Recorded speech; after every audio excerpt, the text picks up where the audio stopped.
ਦੋਸਤੋ ਕੀ ਹਾਲ ਚਾਲ ਨੇ। ਉਮੀਦ ਆ ਸਾਰੇ ਵਧੀਆ ਹੋਵੋਗੇ। ਫਰੰਟ ਥੰਬਨੇਲ ਤੁਸੀਂ ਦੇਖ ਲਿਆ ਹੋਣਾ, ਤੁਹਾਨੂੰ ਪਤਾ ਲੱਗ ਜਾਣਾ ਕਿੱਥੇ ਆਏ ਹੋਏ ਆ। ਅੱਜ ਤੁਹਾਡੇ ਵਾਸਤੇ ਕੁਝ ਨਵਾਂ ਲੈ ਕੇ ਹਾਜ਼ਰ ਹਾਂ ਆਪਾਂ। ਤੇ ਮੈਂ ਹੈਗਾ ਦਿਆਕਰਨ, ਤੁਸੀਂ ਦੇਖ ਰਹੇ ਹੋ ਦਿਆਕਰਨ ਵਲੌਗਸ। ਆਪਾਂ ਆਟੋਮੋਬਾਈਲ ਦੇ ਵਲੌਗਸ ਬਹੁਤ ਪਾਉਂਦੇ ਰਹਿੰਦੇ ਆ। ਫਿਲਹਾਲ ਮੈਂ ਸੀਗਾ ਦਿੱਲੀ, ਠੀਕ ਹੈ। ਤੁਹਾਨੂੰ ਥੋੜਾ ਜਿਹਾ ਆਈਡੀਆ ਦੇ ਦਿੱਤਾ ਵੀ ਇੱਥੇ ਬਹੁਤ ਕੁਝ ਚੱਲ ਰਿਹਾ, ਠੀਕ ਹੈ। ਤੇ ਜ਼ਿਆਦਾ ਡਿਟੇਲ ਵਾਸਤੇ ਤੁਹਾਨੂੰ ਮੈਂ ਬਾਈ ਹੁਣਾਂ ਨਾਲ ਹੀ ਮਿਲਾ ਦਿੰਦਾ, ਠੀਕ ਹੈ। ਇਸ ਬੰਦੇ ਨੂੰ ਤੁਸੀਂ ਜਾਣਦੇ ਹੋ, ਇਹ ਹੈਗੇ ਬਰਾੜ ਸਾਹਿਬ ਸਾਡੇ। ਬਰਾੜ ਸਾਹਿਬ ਕੀ ਹਾਲ ਚਾਲ ਹੈ? ਤੇ ਸਰ ਕੀ ਹਾਲ ਚਾਲ ਹੈ? बहुत बढ़िया भाई। ਤੁਸੀਂ ਆਪਣੇ ਆਪ ਨੂੰ इंट्रोड्यूस आप ही कर दो। मैं वधिया। मैं विदित फ्रॉम GT ट्यूनर्स।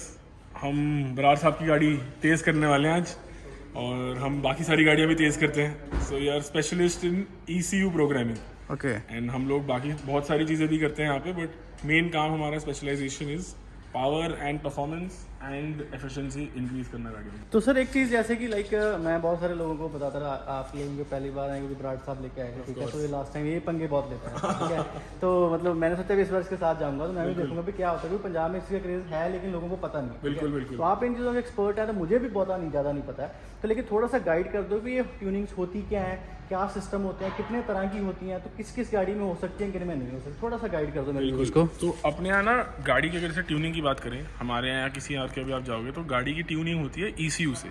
ECU होता है इलेक्ट्रॉनिक कंट्रोल यूनिट, जो गाड़ी का मेन ब्रेन मान सकते हो आप। वो गाड़ी की सारी चीज़ें चलाता है, आपका इंजन से, गियरबॉक्स से, ब्रेक से, सब कुछ को सिग्नल ECU ही देता है। तो अपन जो ट्यूनिंग कहते हैं जिसे, उसका बेसिकली मतलब होता है ECU को हम वापस ट्यून करते हैं।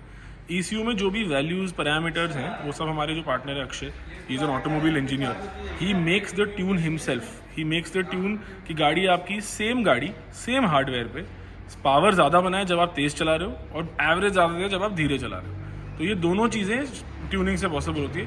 ट्यूनिंग में बहुत सारे लोग स्लैंग यूज़ करते हैं, स्टेज 1, स्टेज 2, स्टेज 3। इनका मतलब सिर्फ ये होता है कि आप क्या क्या चीज़ें ट्यून के साथ बदल रहे हो। स्टेज 1 ट्यून में हम सिर्फ सॉफ्टवेयर चेंज करते हैं ECU का। टिपिकली जैसे एक स्टॉक गाड़ी है, जैसे बराड़ साहब की याद करेंगे हम, उसमें हम ECU को पहले गाड़ी को रन करेंगे डायनो पे, देखेंगे गाड़ी स्टॉक कितनी पावर बना रही है कंपनी से जो आई है। कंपनी क्लेम करती है 180 हॉर्स पावर और 400 Nm टॉर्क, तो हम देखेंगे कि उतनी बना रही है नहीं बना रही है। फिर ट्यून करके देखेंगे कि हमने इंक्रीज़ कितना किया। तो ये हो गया आपका स्टेज 1 ट्यून। स्टेज 2 ट्यून में हम इसमें एग्जॉस्ट लगा सकते हैं, डाउन पाइप लगा सकते हैं, जो कैटेलिटिक कन्वर्टर है वो हटा सकते हैं, फिर अपना इंटरकूलर डाल सकते हैं। स्टेज 3 आप जब जाते हैं तो उसमें हम टर्बो बड़ा कर देते हैं गाड़ी का। सिर्फ ECU नहीं, मैकेनिकल चेंजेस भी साथ साथ होते रहते हैं। तो that is the different levels of tuning in a small nutshell. और यही सारी चीज़ों में हम गाड़ियों की ट्यूनिंग में बात करें तो हम ऑल्टो, पोलो से लेकर रोल्स रॉयस तक सब ट्यून कर सकते हैं। सारी गाड़ियों की ट्यूनिंग पॉसिबल है, और प्राइसिंग भी उसी हिसाब से होती है ट्यूनिंग की। जैसी जैसी जो गाड़ी, जितना बड़ा इंजन, उस हिसाब से ट्यून का प्राइस। तो भाई सर ने बहुत ही अच्छे तरीके से आप लोगों को एलैबोरेट कर दिया। आई थिंक आप लोगों को कुछ और मेरे को क्वेश्चन करने की भी ज़रूरत नहीं है, लेकिन हाँ आई थिंक कुछ क्वेश्चंस भी हैं, लेकिन हम साथ साथ में करते भी रहेंगे, क्लियर भी करते रहेंगे। सर आप अकेला ट्यूनिंग का ही करते हैं यहाँ पे? नहीं, हम लोग tuning is our main business. उसके अलावा हम बेसिक सर्विसिंग, वर्कशॉप में आपका ब्रेक, सस्पेंशन सर्विस, ये सब भी करते हैं। बाकी हमारा सब ब्रांड है अपशिफ्ट ऑटोज, जहाँ पे हम PPF, सेरामिक कोटिंग, आपका आफ्टर मार्केट रेट्रोफिटमेंट्स, लैंड क्रूजर की फेसलिफ्ट किट है, रेंज रोवर की फेसलिफ्ट किट है, वो सारी चीज़ें भी हम करते हैं। बाकी हमारे पास बॉडी शॉप है, जहाँ पे पेंट होता है, और अपने पास हाइड्रो डिपिंग की भी फैसिलिटी है। और भाई एक चीज़ और बताता हूँ, बहुत ही लग्जरी सेगमेंट्स यहाँ पे खड़े हैं, वो भी दिखाएंगे, ठीक है। तो लेकिन उस गाड़ी पे सर स्कोडा पे क्या कर रहे हो? इस स्कोडा में हमने अभी स्टेज 2 की है गाड़ी को। अगर आप आवाज़ सुन सकते हैं, इसमें FI का एग्जॉस्ट लगा हुआ है, डाउन पाइप लगी हुई है, सस्पेंशन लगा हुआ है, ये गाड़ी स्टेज 2 है। इसमें बहुत सारे हार्डवेयर चेंजेस हुए हैं। अगर मैं बोलूँ तो exhaust, down pipe, alloys, big brake kit, suspension, ECU remap and TCU remap. TCU होता है आपका ट्रांसमिशन कंट्रोल यूनिट। तो जैसे हमने पावर बढ़ाई है ECU से, तो हम ट्रांसमिशन को भी ट्यून करते हैं कि उस हिसाब से उस पावर को यूटिलाइज कर पाए। तो जैसे आपका नॉर्मली गाड़ी में, इसमें गाड़ी का रेड लाइन 6300 RPM पे, तो इसका वो शिफ्ट हो गया 6800 पे हो गया।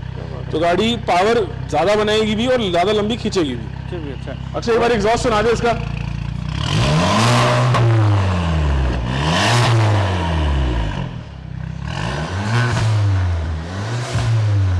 तो इसमें मोड्स होते हैं,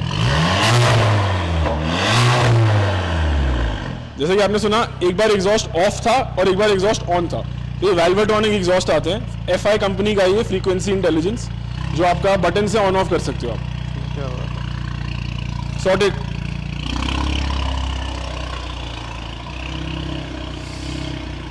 ਦੋਸਤੋ ਬਰਾੜ ਸਾਹਿਬ ਦੀ ਗੱਡੀ ਜਿਹੜੀ ਹੁਣ ਉਹਦੀ ਵਾਰੀ ਆ ਚੁੱਕੀ ਹੈ ਤੇ ਸਰ ਇਹ ਕੁਝ ਸਪੈਸ਼ਲ ਤੁਹਾਨੂੰ ਬਣਾਉਣਾ ਪੈਂਦਾ ਹੈ? हाँ जी, इसको हम ना डायनो कहते हैं। इसका पूरा नाम डायनेमोमीटर होता है, बट पूरे दुनिया में ट्यूनिंग वर्ल्ड में इसको डायनो ही बोलते हैं। इसका मेन काम होता है कि गाड़ी की पावर मेजर करना। तो इसको हम गाड़ियों का ट्रेडमिल बुला सकते हैं। अच्छा। तो इसमें हम गाड़ियों को जैसे सड़क पे जैसी भागती है उतनी भगा सकते हैं। तो इसमें हम फरारी ले जा चुके हैं 340 तक। अच्छा। हाँ, तो इसमें हम क्या करते हैं, मेजर करने के लिए गाड़ी को चौथे या पांचवें गियर में अपन पूरा 30 से लेके रेड लाइन तक लेके जाते हैं। हाँ, चलो भी ਤੁਹਾਨੂੰ ਇਹ ਵੀ ਦਿਖਾਉਂਦੇ ਆ ਦੋਸਤੋ ਕਿ ਇਹ ਕਿੱਦਾਂ ਹੁੰਦਾ ਹੈ।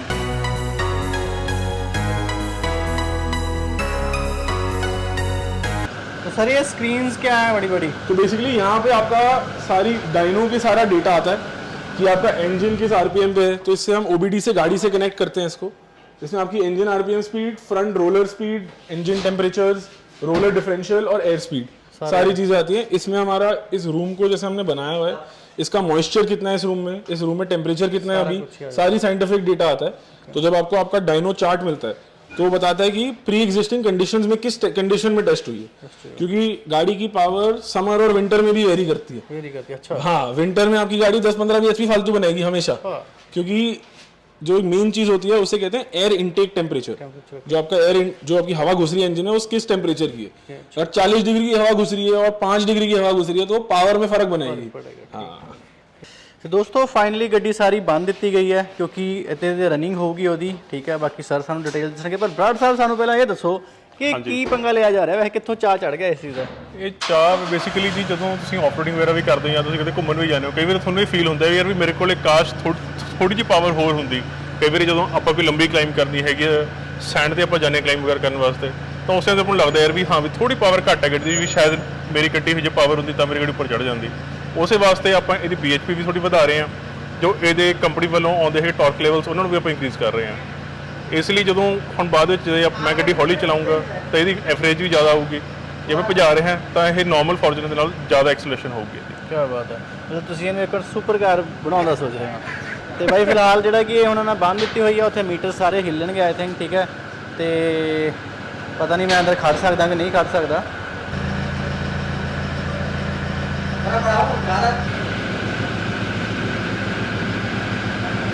दोस्तों ਆਪਾਂ ਵੀ ਚੱਲੇ ਆ ਬਾਈ ਨਾਲ ਅੰਦਰ। सर की हाल है थोड़ा? Good, thank you. बढ़िया ठीक हो? बढ़िया। तो सर अब हम क्या करने वाले हैं? अब हम गाड़ी को रोलर्स पे रन करने वाले हैं। पहले हम इंजन RPM सेट करेंगे ताकि हमें ड्राइव रेशियो पता लग जाए। फिर हम इसको एक पुल लेंगे 4th गियर में, जिससे हमें हमारी पावर और टॉर्क नंबर आ जाएगा।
तो सर अब हम लोग ने ये क्या चेक किया? ये अभी हमने क्या किया था, हमने गाड़ी की स्टॉक पावर मेजर की थी। स्टॉक पावर एंड टॉर्क हमारी स्टॉक रीडिंग आई है 167 horse power and 442.95 Nm torque. Okay, तो अब इसके बाद क्या करेंगे हम? इसके बाद हम गाड़ी को ट्यून करेंगे और फिर tune power and torque measure करेंगे। फिर मजा कर। तो ब्रदर ये अब क्या आ गया सिस्टम? तो बेसिकली अपन ने डायनो रन कर लिया है स्टॉक गाड़ी का। तो स्टॉक गाड़ी कितनी पावर बना रही है, तो ये अगर आप यहाँ पे RPM आ रहा है तो ये 0 RPM से लेके 4500 RPM तक है, और यहाँ पे पावर और टॉर्क दोनों आ रही है। तो अपनी ये हरी वाली जो लाइन है ये पावर का ग्राफ है, और ये ब्लू वाली जो है ये टॉर्क का ग्राफ है।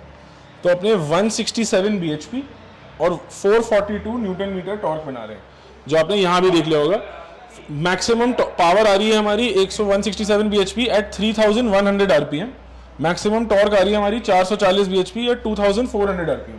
तो ये जो नंबर मैन्युफैक्चरर क्लेम करता है ये हमने टेस्ट करे हैं डायनो पे कि ये सही है कि नहीं है, और ये जो भी नंबर आता है ये हमेशा पीक पावर आती है कि मैक्सिमम कितनी गाड़ी बना सकती है। बाकी कौन से गियर में कौन सी आरपीएम पे गाड़ी कैसी पावर बनाती है वो हमें ये मैप बताता है। तो जैसे आप गाड़ी जब डीजल गाड़ी एक्सेलरेट करते हो तो जो आपको 2000 के आसपास जो एकदम से पावर फील होती है वो टर्बो स्पूल होता है, सबको पता ही है। और वो टर्बो स्पूल क्या करता है वो आप इस ग्राफ पे देख सकते हो। 2000 आरपीएम पे जैसे आपकी गाड़ी बना रही है कम से कुछ 100 Nm टॉर्क और 130 bhp, सीधा वो 2500 आरपीएम पे 100 से 450 Nm हो जाती है, तो वो सर्ज जो है वो आप फील करते हो। अब हम इसको फिर से डायनो करेंगे ट्यून करने के बाद, ताकि हमें पता लगे कि ये नंबर कितना बढ़ा। ਤੇ ਦੋਸਤੋ ਇਹ ਆਪਾਂ ਚੈੱਕ ਕੀਤੀ ਆ ਹੁਣ, ਤੇ ਹੁਣ ਇਹਨੂੰ ਟਿਊਨ ਕਰਨਗੇ। ਉਹ ਇਹਨਾਂ ਦਾ ਕੋਈ ਸਿਸਟਮ ਹੁੰਦਾ ਹੈ। हाँ ठीक है, बिगर टायर्स।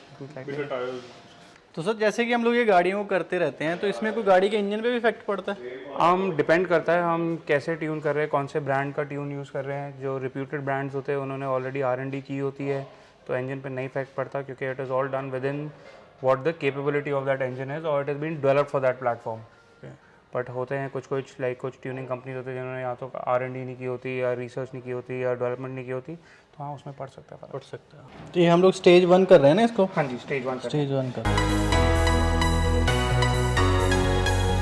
तो दोस्तों अब हम दोबारा इसके अंदर जा रहे हैं, तो जस्ट फॉर कि क्या अब सर ने क्या ट्यून किया, अभी सर प्रॉपर ट्यूनिंग हो गई? Yes, okay. Now we want to do, अब हम क्या करेंगे, अब हम फिर जैसे हमने स्टॉक में रन लिया था, अब हम ट्यून में रन लेंगे और पावर मेजर करेंगे।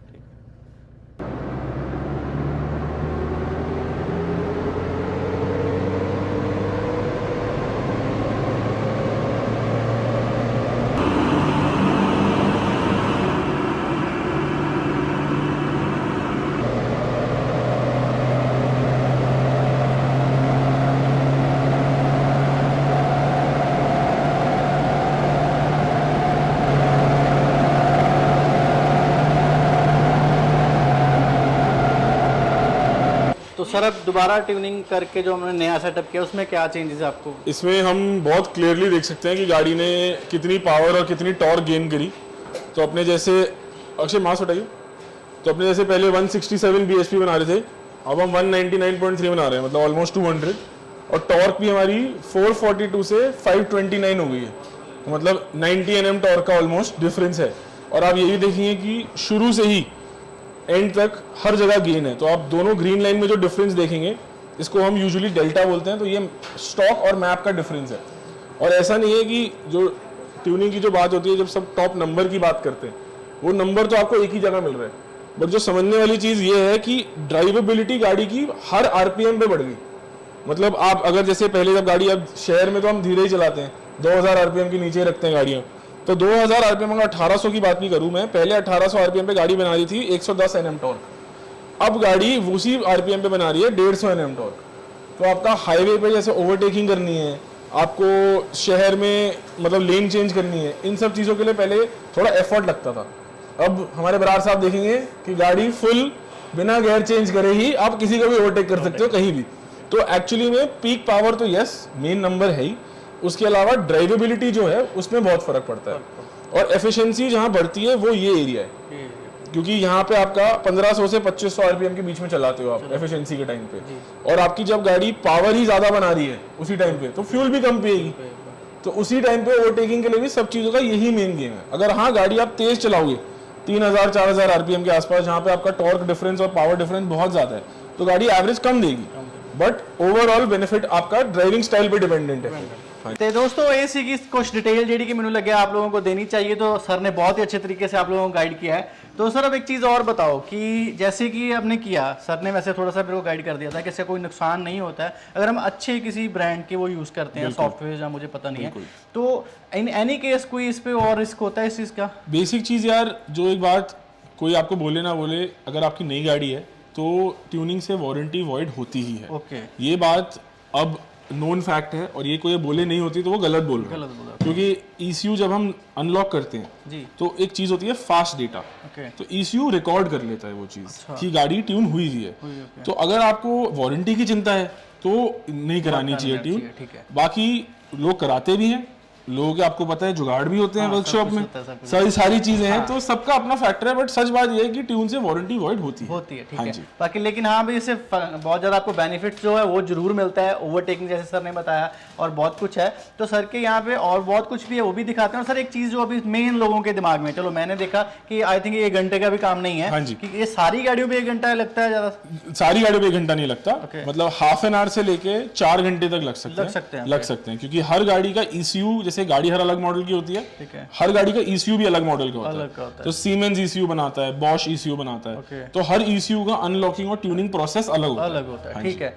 तो सर ये कभी ऐसे भी सिस्टम तो नहीं होता कि कभी क्रैश हो जाता है गाड़ी, स्टॉप, ऐसा कोई पंगा? नहीं, ऐसा कोई हम पिछले GT tuner as a brand पिछले 9 साल से गाड़ियां ट्यून कर रहे हैं, okay. और हम 1000 गाड़ियों से ऊपर ट्यून कर चुके हैं अब तक। आज तक ऐसा कोई इशू आया नहीं है, क्योंकि हमारे जो टेक्नीशियन, जैसे अक्षय से आपने बात करी, Akshay is a qualified automobile engineer with IMI degree which is a institute of motorsport engineers and experts. भाई ये तो जो इन लोगों का इंटरेस्ट है उन लोगों के तो ये काम की चीजें हैं, तो ये बहुत अच्छी चीज है। सर अभी और एक मेन पार्ट है कॉस्टिंग। आई नो कि हम लोग एग्जैक्ट नहीं बता सकते हैं, कुछ लोग ये 6 महीने बाद देख रहे होंगे, कुछ अभी देख रहे हैं, कुछ बाद में देख रहे हैं। एक आइडिया इसकी प्राइस, जैसे हम फॉर्च्यूनर से शुरू कर ले तो क्या रहती है? फॉर्च्यूनर की basic tuning starts at about 28-30,000। Okay. बाकी गाड़ी के ऊपर डिपेंडेंट है, क्या क्या आप करा रहे हो उस चीज़ों पर डिपेंडेंट है। और अगर आप यूरोपियन गाड़ियों की बात करें, मर्सिडीज, BMW, इन सब में बहुत सारे और फीचर्स भी हम इनेबल डिसेबल कर सकते हैं, तो प्राइस वेरी करता है। बट अगर आप सबसे चीपेस्ट मैप की बात करें, सबसे बेसिक,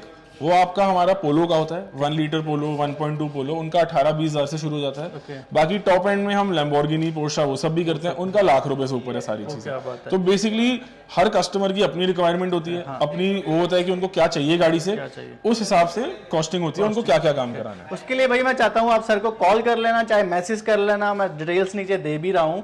तो सर आपके पास जैसे दूसरे गैराज में बहुत सारी आपके स्टूडियो में गाड़ी खड़ी हैं, हमने डिफरेंशिएट किया हुआ है। तो क्या है कि परफॉर्मेंस और मैकेनिकल काम सारा GT ट्यूनर के अंडर होता है, क्योंकि इसमें वर्कशॉप का काम होता है, हाथ कंधे का काम होता है, ये सब चीज होती है। अब शिफ्ट ऑटोज हमारा जो ब्रांड है वो सिर्फ फोकस करता है एस्थेटिक्स और ओवरऑल गाड़ी के जैसे लुक बेटर करने में, जिसमें आप तो एक्सपर्ट हैं ही, तो बाकी हमने भी यहाँ पे सबका जिसका शौक है वैसे वैसे चीजें करते हैं। भाई जब मैं आया तो मैंने भी देखा, मतलब मैं इन चीजों का बिग फैन हूँ, आप लोगों को पता है कि मैं ये बनाता रहता हूँ, तो आप लोगों को भी कुछ व्यूज दिखा सकते हैं। बिल्कुल चलते हैं बिल्कुल उस तरह, वो फिर साथ में डिटेल्स देते हैं और आपको। तो जैसे कि सर कुछ साथ में गाइड करते रहना। तो जैसे ये हमारी रेस कार है, ये हमारी इन हाउस कार है, ये हमारी Audi S6 है। इसमें हमने बहुत कुछ किया हुआ है। ये गाड़ी ऑलमोस्ट 700 हॉर्स पावर बना रही है। अच्छा। और इसमें हमने बड़े टर्बो, इंजन में बड़ी कूलिंग, इंटरकूलर, सब कुछ डाला हुआ है। और आज आप इस सही टाइम पे आए हो, परसों हमारी रेस है। अब हम इसमें रेसिंग सीट्स डाल रहे हैं आज। अच्छा। हाँ, तो इसमें ड्रिफ्टिंग वगैरह के लिए नहीं, सेफ्टी के लिए। तो क्या है कि ये गाड़ी इतनी तेज है, इसमें इतनी पावर है कि कल को कुछ भी हो सकता है। तो इसमें रेसिंग सीट्स का एडवांटेज होता है कि इसमें 5 पॉइंट सीट बेल्ट आती है। तो इसमें यहाँ से भी बेल्ट होगी, साइड से भी होगी और बीच में से भी होगी। तो खुदा ना खास्ता कुछ हो तो ड्राइवर सबसे ज्यादा सेफ रहता है। अभी रेस में चलने वाली गाड़ी है, आपको पता ही है, तो इसमें अब जरूरी है ये सारी चीजें करवाना ओवरऑल। ठीक है। तो भाई आज साथ साथ में और भी दिखाते हैं आप लोगों को, क्योंकि बहुत इन लोगों ने मतलब उसको बहुत अच्छे तरीके से बनाया हुआ है, तो इसलिए ये भी बहुत अच्छी बात है। तो भाई बाहर से भी थोड़ा सा दिखाते हैं आपको व्यू, कि सर के पास बहुत सारी गाड़ियां खड़ी हैं। सर ये क्या है खास है इसमें? ये आपको पता ही है, इसका बैज ही बता देगा आपको। ये मर्सिडीज बेंज S600 है। ये बहुत लिमिटेड गाड़ियां हैं। इंडिया में मेरे ख्याल 7 या 8 गाड़ियां ही होंगी सिर्फ। हाँ जी। ये it's a V12 12-cylinder engine. This is a 2009 model. This is owned by someone who collects cars and is very passionate. और ये गाड़ी बहुत ही ज़्यादा अलग चीज़ है कुछ। The way it moves, it's like उस टाइम पे जब आई थी it was called the ultimate yacht.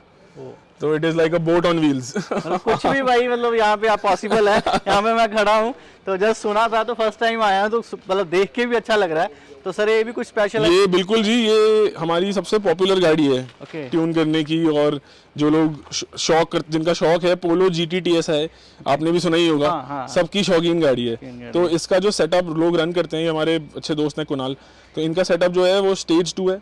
इसमें डाउन पाइप है, इसमें एक फुल एग्जॉस्ट सिस्टम है, और इसमें लोअरिंग स्प्रिंग्स हैं, जिससे गाड़ी थोड़ा हैंडलिंग, थोड़ी पावर, सबका कॉम्बिनेशन। भाई शौक का मूल कोई नहीं है, पंजाबी साढ़े जैसे कहने होने हैं। तो सर ये भी कुछ स्पेशल है? हाँ जी, ये E350 है। इसमें हमने कस्टम फोर्ज्ड अलॉय डाले हुए हैं, सिंगल पीस मोनोब्लॉक BBS के। बाकी इसका पूरा इंटीरियर रिस्टोर्ड है, ये गाड़ी वैसे अभी लॉक टच चाबी अंदर है, बट पूरा इंटीरियर हमने इसमें बर्गंडी कस्टम किया सारा है। किया, okay. रैप इसमें सैटिन ब्लैक किया हुआ है, फुल ऑडियो इंस्टॉल है इसमें। Okay. इसमें 1200 RMS का सबवूफर है, इसमें पूरा ऑडियो सिस्टम है। बाकी इसमें RES का एग्जॉस्ट सिस्टम है और डाउन पाइप फॉर स्टेज 2। आ जाओ भी और आ जाओ आगे। तो ये मेन अभी जो दिखाते हैं आप लोगों को, जहाँ पे कहते हैं खजाना छुपा हुआ है। हम लोग यहाँ पे एक पोर्शा की स्पेशलिटी सर्विस रन करते हैं। ओके, तो हमारे जो पार्टनर है उन्होंने पोर्शा क्लब ऑफ इंडिया शुरू किया था। अच्छा, तो उनके लिए पोर्शा की जितनी भी क्लासिक कलेक्टर्स गाड़ियाँ हैं काफ़ी सारी हम मेंटेन करते हैं। ओके, तो जैसे ये खड़ी है 2016 की पोर्शा है, ये केमन, ओके, ये 3.6 litre naturally aspirated. Naturally, okay, तो इसमें फुल सिस्टम एग्जॉस्ट, इसमें ट्यून। ये गाड़ी का ओरिजिनल कलर नहीं है, ओके। ये गाड़ी सिल्वर है। अच्छा, तो आपने इसको रैप किया हुआ है? नहीं, पीलेबल पेंट। पीलेबल, ओके। हाँ, इसमें भी भाई आपकी बात रोक रहा हूँ। पीलेबल पेंट एक ऐसा पेंट है जो कि रैप से भी ऊपर आता है। मैंने एक बार आपको इंट्रोड्यूस भी किया था, लेकिन यहाँ पे वो किया हुआ भी दिख रहा है। काफ़ी कॉस्टली पेंट है, लेकिन वही बात आ गई कि वो एक अलग ही क्वालिटी होती है, अलग ही लेवल का होता है, और वो प्रॉपर आप उतारना चाहो तो कभी भी उसको उतार भी सकते हो, ठीक है। लेकिन वो लगेगा पेंट ही है ही पेंट, पर वो रैप नहीं है, वो फट जाएगा, ऐसा कुछ नहीं है। बिल्कुल। तो भी आप लोगों को दिखाते हैं। ये बहुत ही स्पेशल गाड़ी है। ओके, तो ये पोर्शा 911 टर्बो है। ओके, तो पोर्शा की जो 911 की रेंज है वो करेरा से शुरू होती है और करेरा एस टर्बो सब जगह जाती है। सर तो this is a very exclusive car. भाई बहुत बड़ी बड़ी गाड़ियाँ देखने को मिल रही हैं आज। ये हमारे अजीज दोस्त और fellow YouTuber okay, Ashwin Singh Takiyar की गाड़ी है। गाड़ी है। हाँ। तो बहुत कुछ किया है भाई इसके ऊपर, इसका तो पता ही नहीं है अभी क्या कुछ होगा। इसमें तो बहुत कुछ है और होता ही होता रहेगा। रहेगा। तो इसका सर ये मिनी कूपर आ गई। हाँ, ये मिनी कूपर एस कन्वर्टेबल है। ओके। इसमें हम JCW के फ्रंट एंड रियर बम्पर्स डाल रहे हैं। तो सारा चेंज कर हाँ, facelift, basically facelift and bumper change. Bumpers, तो कूपर एस में JCW का लगा रहे हैं क्योंकि इंडिया में JCW कन्वर्टेबल कभी आई नहीं थी। आई थी नहीं। तो जो कन्वर्टेबल वाले लोग हैं उनको भी शौक है। तो ये आप लोग कर लेते हो? हाँ हाँ, बिल्कुल बिल्कुल। वी आर स्पेशलाइजिंग इन, जैसे मैंने आपको बताया, लैंड रोवर की फेसलिफ्ट सारा कुछ और लैंड रोवर की फेसलिफ्ट और लैंड क्रूजर की फेसलिफ्ट बहुत कॉमन है। कॉमन है। सबसे फास्ट सेलिंग चीज़ें वही हैं आज की डेट में। तो भाई यहाँ पे एक एक गाड़ी नहीं है, बहुत सारी गाड़ियाँ एक जैसी खड़ी है। एक और मिनी कूपर खड़ी है। कुछ इनके साथ वो मर्सिडीज जो है कि बहुत सारे लोगों को जो कि देखने के लिए मिलती नहीं है, यहाँ पे वो खड़ी है। तो सर ये भी कुछ स्पेशल इसको क्या हाँ जी, है? ये गाड़ी अपने आप में वैसे तो बहुत स्पेशल है। This is a Mercedes 560 SEL। It's a V8 and it is a left hand drive example. इसमें हमने पीलेबल पेंट किया है अगेन। गाड़ी हाँ, इस पे भाई पीलेबल किया सर ने, आपको दिखा सकते हैं कि आप देख सकते हो कि आप लोगों को पता नहीं चलेगा, ये सारा पेंट है। यहाँ से पता चलेगा कि वाइट कलर था, लेकिन इसको सर ने ब्लैक पीलेबल कर दिया। तो सर इसकी पीलेबल की वैसे कोई गारंटी वारंटी भी होती है? पीलेबल का यार मेन चीज़ ये है कि ये पेंट जॉब है। ओके, तो रैप से फर्क ये है कि रैप में आपका एक पन्नी चढ़ा रहे हो आप गाड़ी में। जैसे कि फोन लैमिनेट कराते थे पहले, फिर वो लैमिनेटर है, फिर लैमिनेट कराना हमने बंद कर दिया, टेम्पर्ड ग्लास लगाना शुरू कर दिया। तो ये एक sort of next level technology है, क्योंकि इसका जो प्रोसेस है वो पूरा पेंट वाला है। फर्क ये है कि आप पीलेबल की लेयर डाल देते हो पेंट से पहले। जब आप गाड़ी रैप करते हो तो उसमें सोल मार्क, स्क्रैच आने बड़े आसान होते हैं, उसको मेंटेनेंस उसकी मुश्किल होती है। इसमें एडवांटेज ये है कि इसकी मेंटेनेंस बिल्कुल पेंट वाली है, क्योंकि ऊपर आपका क्लियर कोट ही है सारा कुछ। हाँ, तो एक लेयर पीलेबल के बाद पूरा प्रोसेस पेंट वाला है। हाँ, तो भाई यहाँ पे और भी देख सकते हैं, बहुत सारी गाड़ियाँ खड़ी हैं। तो ये कुछ और भी इन लोगों के अवेलेबल है। एक और मर्सिडीज खड़ी है 300D। मतलब मेरे को ज़्यादा इन चीज़ों की नॉलेज नहीं है, क्योंकि दिल्ली में आया हूँ तो यहाँ तो कुछ भी मिलना पॉसिबल है। तो ये सर इसमें कुछ क्या किया? ये हमने, ये गाड़ी हमारे पास रेडी कंडीशन चलती हुई आई थी। ओके, पर ये again belongs to very very शौकिया पर्सन। तो ये गाड़ी को हमने 14 महीने लगा के रिस्टोर किया है। अब आप ध्यान से देखोगे इसमें एक एक बीडिंग नहीं है। हाँ, नहीं है। एक एक सिल्वर पार्ट, एक एक कांच का टुकड़ा, रबर की बीडिंग, कांच से लेके आपके लोगो से लेके, ये सब ऑन ऑर्डर जर्मनी से आई है। तो सारा वहीं से मंगाया? सारा सामान, एक एक पुर्जा इसका, क्या बात है। हैंडल बार बाहर के से लेके अंदर के विंडो रोलर से लेके सारा कुछ सब कुछ जर्मनी की फैक्ट्री से नया बनकर आया, ब्रांड न्यू। मतलब ये चीजें मिल जाती हैं? बिल्कुल मिल जाती है। जो लोगों को लगता है कि आजकल का सामान नहीं मिलता है, अवेलेबल बिल्कुल ऐसी बात है। इनफैक्ट जितनी भी ये पुराने मर्सिडीज, पोर्शा, इन सब के क्लासिक कार डिवीजन हैं, अच्छा, वो टाइम लगाते हैं।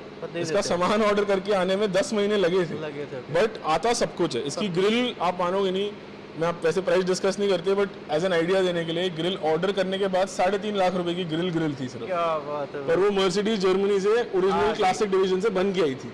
तो manufactured in 2021 for a 1983 car. बात है। तो बाकी भाई बहुत कुछ है, सारा को डिस्कस करेंगे तो व्लॉग लंबा हो जाएगा, लेकिन अभी क्लोजिंग कर देते हैं। सर पहले तो बात है बहुत अच्छा लगा मिलके, ठीक है, आपसे कुछ भी। मेरे व्यूवर्स को भी बहुत नया देखने के लिए कुछ मिल रहा है। मोस्टली हम लोग वन टन जॉन्गल्स दिल्ली दिखाते हैं, Of लेकिन course. सर कुछ सुपर्स की और गए हैं। वो आपकी स्पेशलिटी है। हाँ। तो सर अब एक चीज जो लास्ट है कि अगर किसी ने आपको कांटेक्ट करना हो, अगर किसी ने ये कुछ करवाना चाहता है बिल्कुल। तो उसका कैसे आपको कर सकते मैं हैं? आपको अपना नंबर दे दूंगा जो आप अपने लिंक में डाल स्क्रीन दीजिएगा। पे वो चल रहा है ऑलरेडी। बिल्कुल। बाकी अपना अपशिफ्ट ऑटोज और जीटी ट्यूनर्स के इंस्टाग्राम पेज पे आप हमें फॉलो कर सकते हैं। वहाँ पे सारे प्रोजेक्ट्स, सारे कॉन्टैक्ट डिटेल्स, चलते सब कुछ हैं, वहाँ पे चलते मेंशन रहते है, हैं। Including the location. वैसे हम दिल्ली में लोकेटेड Okay. हैं, बट हमारी ट्यून्स अब हर जगह अवेलेबल होती जा रही हैं। Okay. चंडीगढ़ में भी बहुत जल्दी ट्यून आने अवेलेबल वाली होगी, आपको पता ही है। बाकी सरप्राइज है भाई वो। ठीक है। बाकी ऑल इंडिया में हमारा Bombay, Hyderabad, Bangalore, Okay. Guwahati, Imphal, Calcutta, Ahmedabad, all of these places GT tuners की ट्यून्स अवेलेबल Tunes हैं। available है। बाकी we are always assist here कि जो भी जिसको भी जहाँ भी रिक्वायरमेंट है हम अपनी तरफ से पूरी कोशिश करेंगे फुलफिल करने की। ठीक है। स्पेशली जो आपके व्यूअर्स हैं और आपके फैंस हैं उनके लिए तो बिल्कुल। कोई issue नहीं है। सर अगर कोई दिल्ली वाला या कोई मेरे पंजाब वाला आना भी चाहता है तो कोई लोकेशन इसकी क्या सर है? इसकी लोकेशन MG रोड पे है ये, दिल्ली में छतरपुर एरिया पड़ता है। एंड इससे सबसे पास मेट्रो स्टेशन अर्जनगढ़ है। उससे आप पूछ के किसी से भी सिल्वर ओक फार्म्स पूछ सकते पूछ सकते हैं। हम लोग यहाँ लोकेटेड हैं और बेस्ट बात ये है हम 7 डेज ओपन है, क्या बात है। Except for your national Holidays. Holidays we are open 7 days a week. Okay. Because जब हम एंथुजियास्ट थे और हमारी दुकान नहीं थी तो हम ऐसी जगह ढूंढते ढूंढते थे, थे नहीं, जो नहीं। 7 दिन खुली खुली रहे। रहे। तो अब हमने खोली है तो हम 7 दिन साथ खुले दिन होते खुली हैं। है। तो बहुत ही अच्छा लगा भाई। और एक चीज जो खास मैंने बताने वाली है, जो जहाँ पे हम लोग ट्यूनिंग की, वो इकलौता इंडिया में सर के पास स्टूडियो है। उसको स्टूडियो बोल हाँ सकते जी हैं, बिल्कुल, डायनो स्टूडियो बोलते हैं तानिया उसको। स्टूडियो बोल सकते हैं। तो वो सर के पास ही है। जो खासियत है वही बात आएगी कि इसको शौक से किया जा रहा है, ना कि एज ए बिजनेस किया जा रहा है। बिल्कुल। तो जो इनके पास बंदे भी आ रहे हैं बराड़ साहब जैसे या कुछ और भी, तो वो शौक से ही आ रहे हैं, क्योंकि शौक का एक चीज है। तो बहुत ही अच्छा लगा सर, थैंक यू सो आपसे मच। मिलके बहुत मजा आ गया। Thank you so much for coming over. तो बाकी आप लोग सर को उम्मीद है कि अगर कोई किसी को भी कुछ इन्फॉर्मेशन चाहिए तो कॉल कर सकते हैं, मैसेज कर सकते हैं, फॉलो कर लेना। और thank you so much for watching this vlog. मेरे को भी आप फॉलो कर सकते हैं। एक चीज और, अगर आप फोन करोगे और भाई का नाम लोगे तो स्पेशल डील मिलेगी पक्का। सरप्राइज मिल गया आप लोगों को, ठीक है। तो बता देना भाई, किसी ने फायदा लेना है। बिल्कुल। ठीक है? तो ये चीज़ है। तो बाकी मुझे भी फॉलो कर सकते हैं जो लोग नहीं कर रहे हैं, नया देख रहे हैं। तो thank you so much watching this vlog. तो मिलते हैं नए और व्लॉग लेके। बाय। ਤੇ ਬਰਾੜ ਸਾਹਿਬ ਫਿਰ ਕਿਵੇਂ ਫੀਲ ਆ ਰਿਹਾ ਕਰਾ ਕੇ? ਫੀਲ ਵਧੀਆ ਆ ਰਿਹਾ ਜੀ। ਫਿਊਲ ਐਫੀਸ਼ੀਐਂਸੀ ਆਪਣੀ ਕਾਫੀ ਹੱਦ ਤੱਕ ਵਧੀ ਹੈ। ਓਕੇ, ਹਾਂਜੀ ਹਾਂਜੀ। ਉਹ ਕਿਵੇਂ ਕਹਿ ਸਕਦੇ ਹੋ ਤੁਸੀਂ ਵਧੀਆ? ਰੇਂਜ ਬਈ ਪਹਿਲਾਂ ਇੰਨੀ ਨਹੀਂ ਚੱਲਦੀ ਹੁੰਦੀ ਸੀ ਗੱਡੀ ਜਿੰਨੀ ਆਪਣੀ ਇਸ ਵਾਰ ਚੱਲੀ ਹੈਗੀ ਰੀਮੈਪ ਤੋਂ ਬਾਅਦ। ਹਾਂ, ਕਿੰਨੀ ਚੱਲੀ? 570 ਚੱਲ ਗਈ ਜੀ। ਹਾਂ, ਤੋਤਾ ਕਿੰਨੀ ਚੱਲਦੀ? 550 ਵੈਸੇ ਹੀ ਚੱਲਦੀ ਹੁੰਦੀ ਹੈਗੀ ਫੁੱਲ ਟੈਂਕ 'ਚ। ਤੇ ਪਿਕਅਪ ਕਿੰਨੀ ਕੁ ਪਿਆ ਫਰਕ? ਪਿਕਅਪ ਦਾ ਕਾਫੀ ਫਰਕ ਹੈ। ਤੁਹਾਨੂੰ ਲੋ ਐਂਡ ਟਾਰਕ ਕਾਫੀ ਮਹਿਸੂਸ ਹੁੰਦੀ ਹੈ ਜਦੋਂ ਆਪਾਂ ਓਵਰਟੇਕ ਕਰ ਰਹੇ ਹਾਂ। ਉਸ ਟਾਈਮ ਤੇ ਇੰਨੀ ਛੇਤੀ ਗੇਅਰ ਡਾਊਨ ਸ਼ਿਫਟ ਕਰਨ ਦੀ ਲੋੜ ਨਹੀਂ ਪੈਂਦੀ। ਉਸੇ ਗੇਅਰ 'ਚ ਆਪਾਂ ਗੱਡੀ ਨੂੰ ਓਵਰਟੇਕ ਕਰ ਲਈਦਾ। ਮਤਲਬ ਫਾਇਦਾ ਹੋਇਆ? ਫਾਇਦਾ ਹੋਇਆ, ਲਾਈਕ ਓਵਰਆਲ ਫਾਇਦਾ ਹੈ ਇਹਦਾ ਇਸ ਚੀਜ਼ ਦਾ। ਹਾਂਜੀ ਹਾਂਜੀ। ਤੇ ਦੋਸਤੋ ਇਹ ਸੀਗੇ ਰਿਵਿਊਜ਼